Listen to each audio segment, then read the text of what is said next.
Okay, let's get started. Our first speaker is representing the Muslim community. He is Reza NeKumanesh, Director, Islamic Cultural Center of Fresno.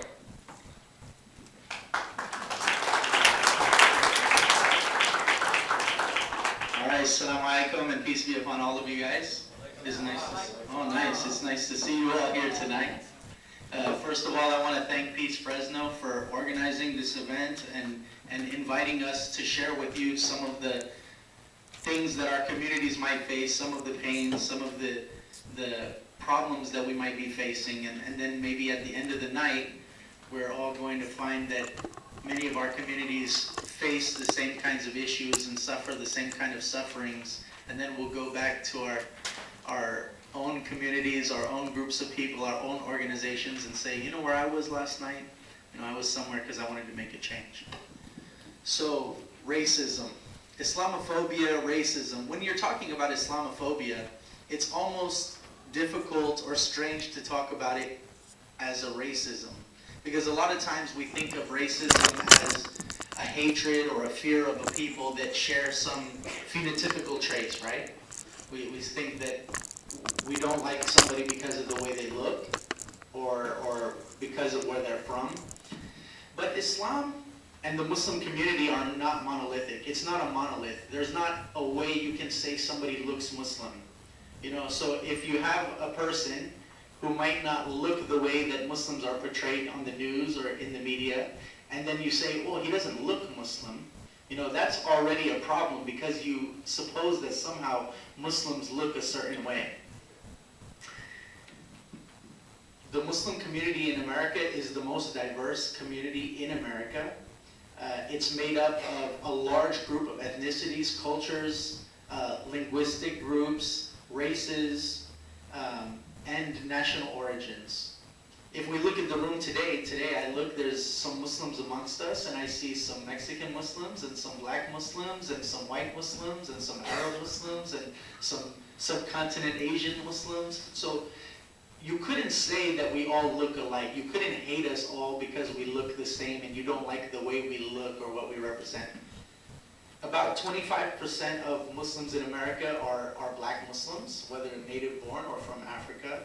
And about half of the Muslims in America are born outside of the United States, most of whom are citizens. And then another thing I wanted to say is that it's interesting to talk about it as racism because I also know that I'm sitting on a panel with groups or ethnicities or races of people who have experienced and felt deep pains and atrocities due to their race.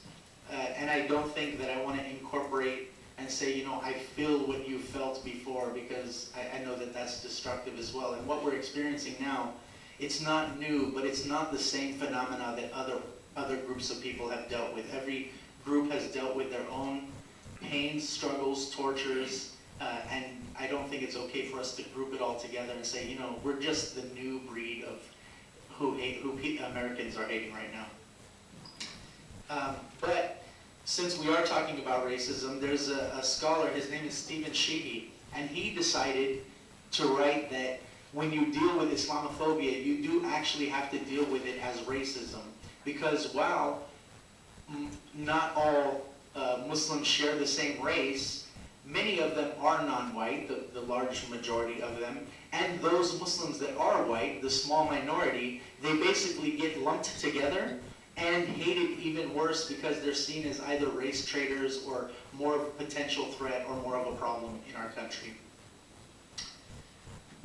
The hatred of Muslims in America has gone through waves, and it depends on what's going on around the world. So we know that, you know, in the 70s when there was the Islamicization in many countries in the Middle East, there was a strong push against Muslims. We know that after 9/11, there was a strong push against Muslims. And we know that right now,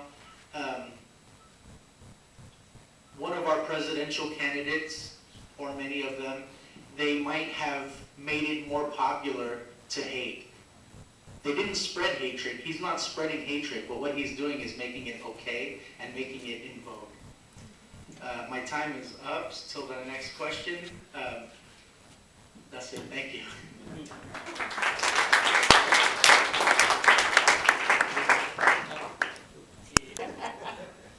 So first of all, I want to say something easy. Something easy is just getting to know one another. And I know that everybody in this room makes it a point to get to know other people. That's why you're here. You know, there's a big Fresno out there, and most of them are not in this room. But we need everybody in Fresno. We need people from the farthest left and the farthest right to get to know one another. We don't need them to agree with us for everything, but we need to get to know one another. We need to understand that we're not so different. One scholar or philosopher, his name is Tariq Ramadan. I don't know if any of you guys have ever read any of his books, but he said, if we want to change the face of racism in the world, then we have to redefine the word us and we. We have to start to think of us and we as multis, you know, multilingual, multicultural, multiracial, multi-ethnic, multi-belief, so that us becomes more encompassing. And as soon as us and we become more encompassing, then we can destroy terrible words like them and they. And if we do that, then somehow we can create a more unified group of people in Fresno, in the Central Valley, and throughout the world, and then be able to destroy racism a little bit more. And then one other comment that I wanted to make, I'm actually going to end sooner than my 1 minute, Bev. Thank you. I just wanted to tell Saab, because he made a comment that the Japanese Americans needed to learn more and do more. I think all of us need to learn more and do more, but I do want all of you guys to know, I don't want you to walk away thinking the Japanese American community has none, because after 9/11, both nationally and locally, it was Japanese leaders who stood with the Muslims to let them know that, you know, what happened to our people is never going to happen to you, and we're going to stand by you and make sure that that doesn't happen. And if we build those kind of relationships,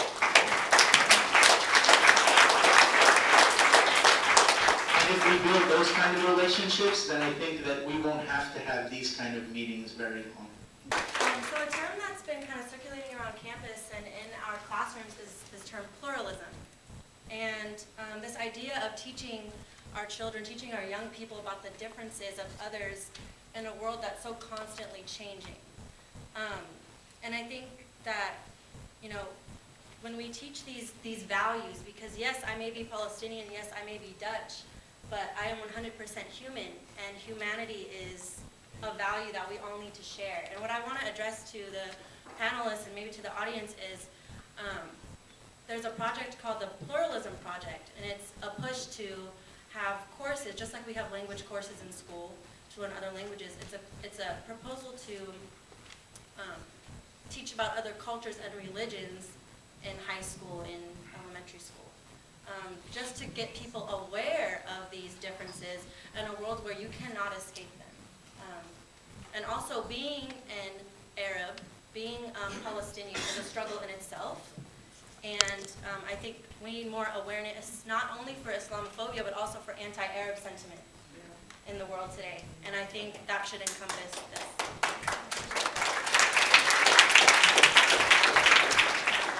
A quick comment. So, because of the nature of Islamophobia, I don't remember who had said it earlier, but you know, somebody who's going to commit a hate crime or commit violence or hate somebody, they're not the most intelligent people to begin with. And they're not really worried about, are you Muslim, are you Arab, are you Indian, where are you from? They don't care. It all gets lumped together. And then actually another point is that using words like, you know, like hating Arabs or hating Middle Easterners, you know, for a long time, everybody from the Middle East in America was called Syrian. That's just what they call them. It's kind of like calling all Asians Chinese or all Latinos Mexican, because we don't understand the nuances and differences between different groups. But yet, definitely hatred towards Arabs and Arab American, it gets lumped together with Islamophobia. So it doesn't matter if you're an Arab Christian, Arab Jew, and Arab atheist, you're hated just the same because you're somehow lumped together with those people who did the bad things, right? I think people have been pointing out that although prejudice may be based on ignorance, systemic racism is kind of a money and power relationship. what is the economic base of the Islamophobia, as you see it?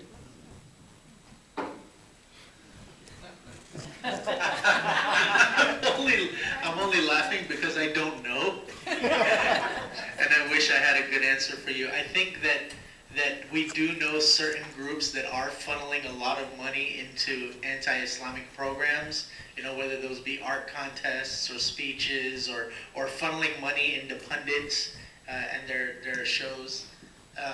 But I think it's coming from a lot of different sources. You know, I don't know why, but there was a poll done in December here in Fresno that found that 60% of Fresnans agree with Donald Trump on his policies towards Muslims.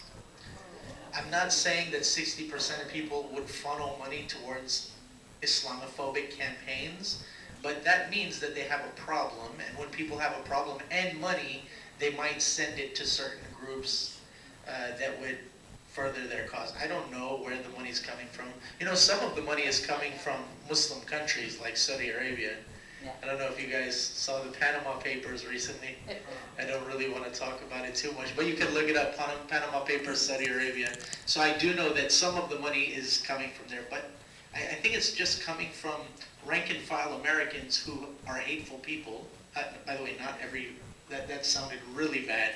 What I mean is that there are rank and file Americans that are hateful people, and because of that, you know, Islamophobia is popular. You know, there's like an author. Have you guys heard of Ayaan Ali Hirsi? I think that's her name. There's a reason that she is a bestseller all the time, and there's a reason that she's brought on news reports all the time. And there's a reason that she's all over the TV. It's not because she's this great scholar or has awesome things to say. It's because people are buying her books. So the money's coming from a lot of different places. And the media, the news media, and Hollywood and television is also not so fair to Muslims.